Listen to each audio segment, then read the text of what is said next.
जैसे जैसे कलयुग का प्रभाव बढ़ता जाएगा, लोगों में सत्य, पवित्रता, क्षमा, दया और आयु में कमी आती जाएगी। कलयुग में जिसके पास धन होगा उसी को लोग कुलीन, सदाचारी और सद्गुणी मानेंगे। जिसके हाथ में शक्ति होगी वही न्याय और धर्म की व्यवस्था अपने अनुकूल करा लेगा। व्यवहार की निपुणता, सच्चाई और ईमानदारी लुप्त हो जाएगी। जो जितना ज्यादा छल कपट कर सकेगा उतना ही व्यवहार कुशल माना जाएगा। स्त्री और पुरुष की श्रेष्ठता का आधार उनका शील, संयम न होकर केवल रात्रि कौशल में निपुण होना रह जाएगा। जो रिश्वत देने और धन खर्च करने में असमर्थ होगा वह न्याय पाने के लिए दर दर की ठोकरें खाता ही रह जाएगा। जो बोलचाल में जितना चालाक होगा उसे उतना ही बड़ा ज्ञानी माना जाएगा। इस युग में गरीब होना सबसे बड़ा दोष माना जाएगा। जो जितना ज्यादा पाखंड और ढोंग कर सकेगा उसे उतना ही बड़ा साधु माना जाएगा। विवाह के लिए एक दूसरे की अनुमति ही पर्याप्त होगी।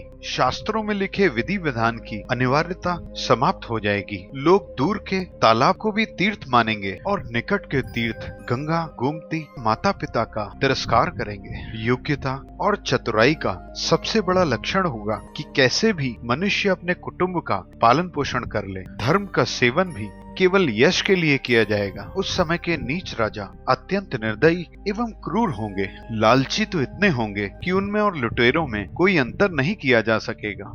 प्रजा राजा के लगाए करों में डूबती चली जाएगी। बेमौसम बारिश, सर्दी, गर्मी और पाला पड़ा करेंगे। लोग भूख, प्यास और तरह तरह की चिंताओं में उलझे रहेंगे। रोगों से तो उन्हें छुटकारा ही नहीं मिलेगा। कलयुग के बढ़ने के साथ मनुष्यों की आयु केवल 20 से 30 वर्ष की रह जाएगी। धर्म में पाखंड की प्रधानता हो जाएगी।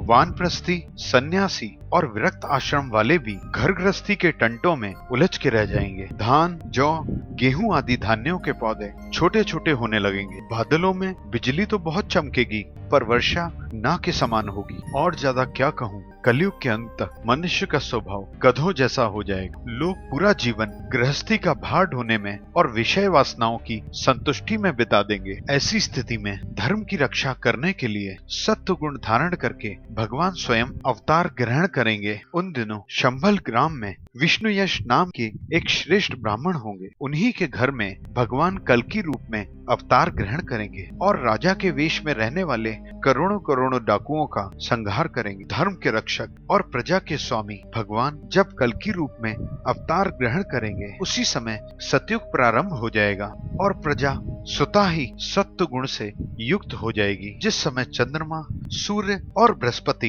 एक ही समय में एक साथ पुष्प नक्षत्र के प्रथम पल में प्रवेश करते हैं और एक राशि पर आते हैं, उसी समय सतयुग का प्रारंभ हो जाता है। जिस समय भगवान श्री कृष्ण अपनी लीला को समाप्त कर परम धाम को पधार गए उसी समय कलयुग ने संसार में प्रवेश किया। जिस समय सप्त ऋषि मघा नक्षत्र पर विचरण करते हैं उसी समय कलयुग का प्रारंभ होता है। कलयुग की आयु देवताओं की वर्ष गणना से 1200 वर्ष अर्थात मनुष्य की वर्ष गणना के अनुसार 4,32,000 वर्ष की है। कलयुग के 1000 वर्ष बीतने के पश्चात जब राजा नंद का शासन होगा तब सप्त ऋषि मघा नक्षत्र से चलकर पूर्वाषाढ़ नक्षत्र में जा चुके होंगे। तभी से कलयुग के फैलने की रफ्तार बढ़ जाएगी। लोग संसाधनों की परस्पर अदला बदली के बजाय किसी विशिष्ट मुद्रा के चलन पर ज्यादा निर्भर हो जाएंगे। इससे सबकी महत्वाकांक्षाएं, धन जोड़ने की इच्छा, लालच और घमंड बढ़ जाएगा। जब देवताओं की